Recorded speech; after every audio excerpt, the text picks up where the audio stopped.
Bienvenida o bienvenido. Hoy nos metemos de lleno en la historia de un descubrimiento que, bueno, cambió radicalmente el siglo XX, la penicilina. Tenemos delante extractos de un artículo muy completo de Wikipedia con un montón de detalles sobre cómo se encontró, su ciencia, su impacto. Nuestra misión hoy es, pues, sacar lo esencial de esta historia fascinante. Vamos a ver cómo un hongo, observado casi por accidente, se convirtió en un arma médica revolucionaria. Veremos cómo funciona a nivel molecular y por qué hoy, bueno, su legado es tanto una bendición como un desafío constante. Empecemos por el principio, que como suele pasar en ciencia, tiene mucho de casualidad y también de perseverancia. Londres, 1928.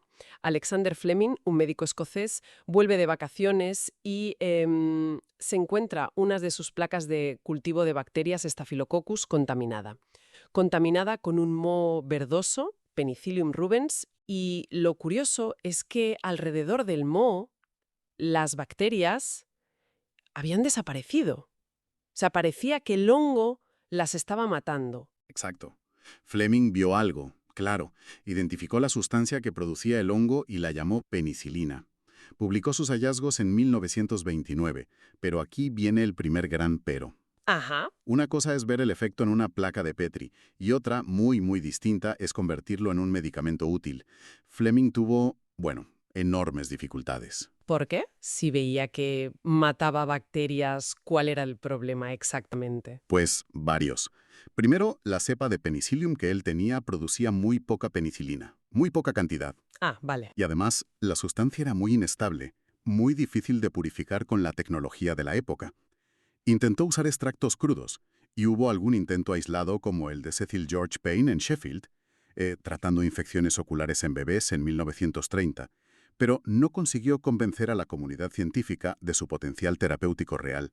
Parecía más bien una curiosidad de laboratorio, ¿sabes? No una revolución médica inminente. O sea que el descubrimiento inicial se quedó un poco en el aire durante casi una década, ¿no? Eso es. ¿Quién retomó el testigo entonces? Pues tuvo que ser un equipo en Oxford, ya en los años 40, liderado por Howard Florey y Ernst Chain, y junto con Norman Hitley, que era un experto en química. Ellos sí consiguieron, digamos, concentrar y purificar la penicilina lo suficiente como para probarla en serio. ¿Y cómo la probaron? Primero en ratones y luego ya en humanos. Y ahí es donde la historia da un vuelco dramático, ¿verdad? He leído sobre el caso del policía Albert Alexander en 1941. Sí, es un caso emblemático y bastante trágico, la verdad. Alexander tenía una infección gravísima generalizada Madre por mía. estafilococos y estreptococos, y todo a raíz de un simple rasguño. Le administraron la penicilina purificada de Oxford y la mejoría fue espectacular en pocos días. Increíble. Pero se les acabó. Habían usado toda la que habían podido producir, incluso reciclándola de su orina. De la orina. Sí. Y sin más penicilina, la infección volvió y Alexander murió. Qué terrible. Pero esa tragedia, supongo, demostró dos cosas. Que la penicilina funcionaba increíblemente bien y que, bueno, necesitaban producirla en cantidades masivas urgentemente. Precisamente. Ese fue el catalizador. Poco después ya hubo éxitos confirmados, como la curación de una meningitis por el propio Fleming en 1942, aunque usó penicilina de Oxford, claro. Ajá. Y el tratamiento de supervivientes del incendio del Coconut Grove. El potencial era innegable. Y bueno, el trabajo de Fleming, Florey y Chain les valió el Nobel en 1945. Lo crucial aquí no es solo el momento eureka de Fleming, ¿sabes?, sino el esfuerzo tenaz multidisciplinar de Oxford para convertir esa observación en algo tangible. Entendido. Entonces, ya que sabemos cómo se descubrió y se desarrolló inicialmente, vamos a la molécula en sí. ¿Qué es exactamente la penicilina, químicamente hablando? Pues mira, hablamos de un grupo de antibióticos que pertenecen a la familia de los beta-lactámicos.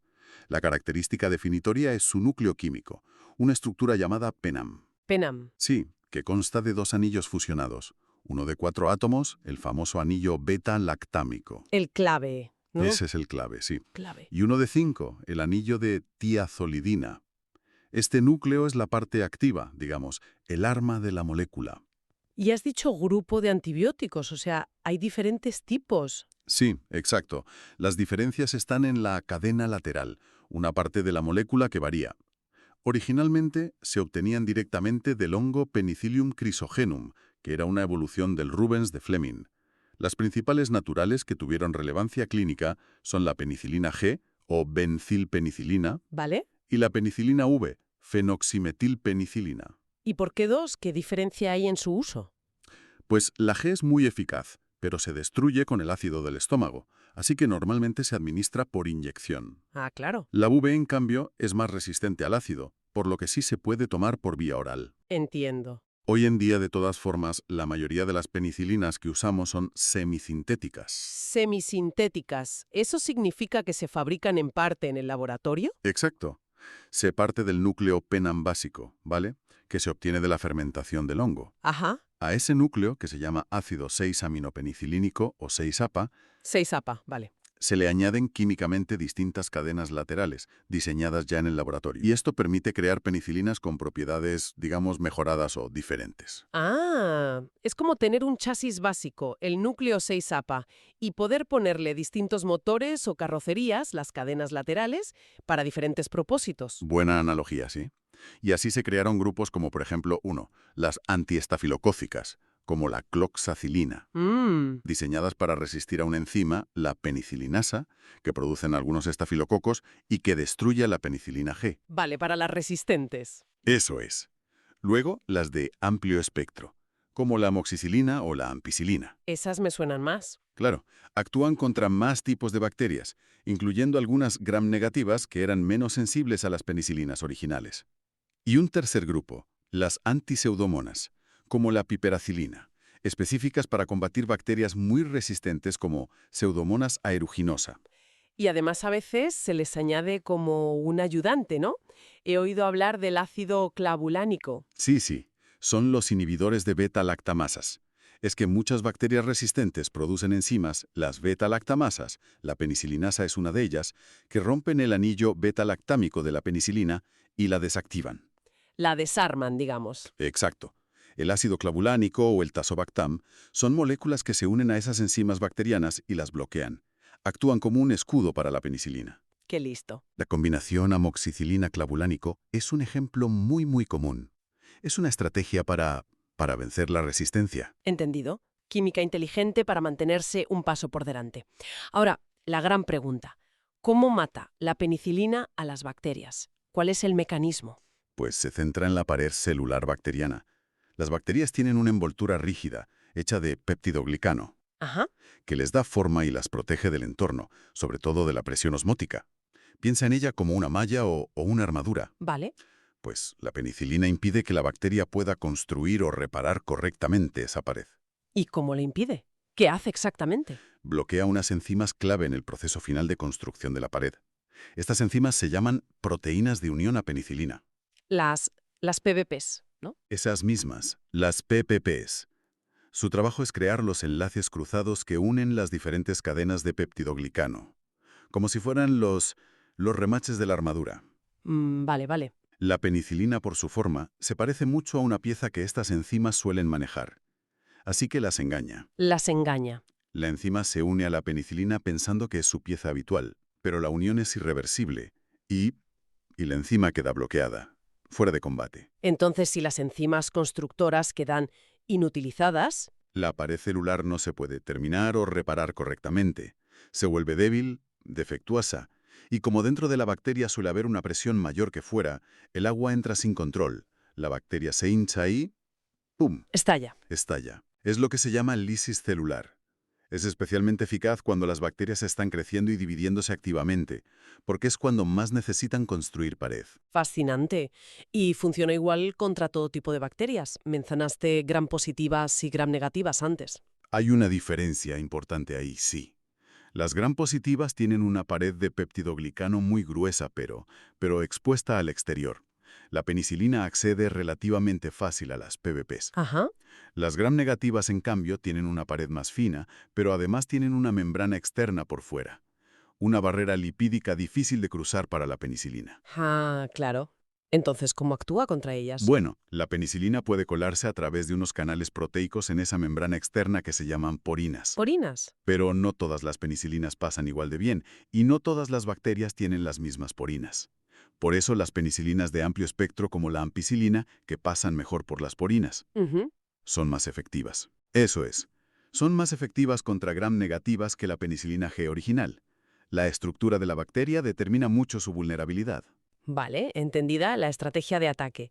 ¿Y qué pasa con la penicilina una vez que la tomamos? ¿Cómo se comporta en nuestro cuerpo? Pues una característica clave es que muchas penicilinas se eliminan muy rápido, principalmente por los riñones.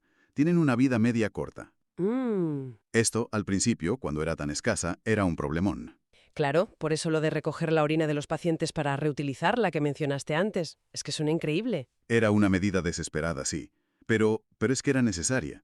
Para intentar que durara más en el cuerpo, se descubrió que administrarla junto con otro fármaco, el Probenecid, ayudaba. Probenecid. Sí, el Probenecid compite con la penicilina por el mismo sistema de bombeo, digamos, que la expulsa en los riñones. Ah, Así que, al bloquear parcialmente esa vía, mantenía los niveles de penicilina en sangre más altos y durante más tiempo.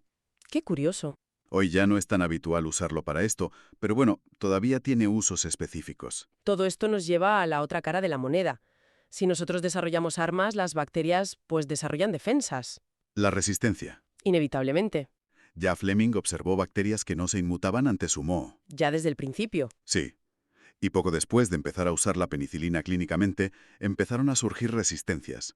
Chain y Abraham en Oxford identificaron pronto la causa principal: bacterias que producían una enzima, la penicilinasa, que destruía la penicilina. Hoy sabemos que esa es solo una de una enorme familia de enzimas llamadas beta-lactamasas. ¿Y es esa la única forma en que se defienden? ¿Produciendo esas enzimas? Es la más común, diría yo, pero no la única.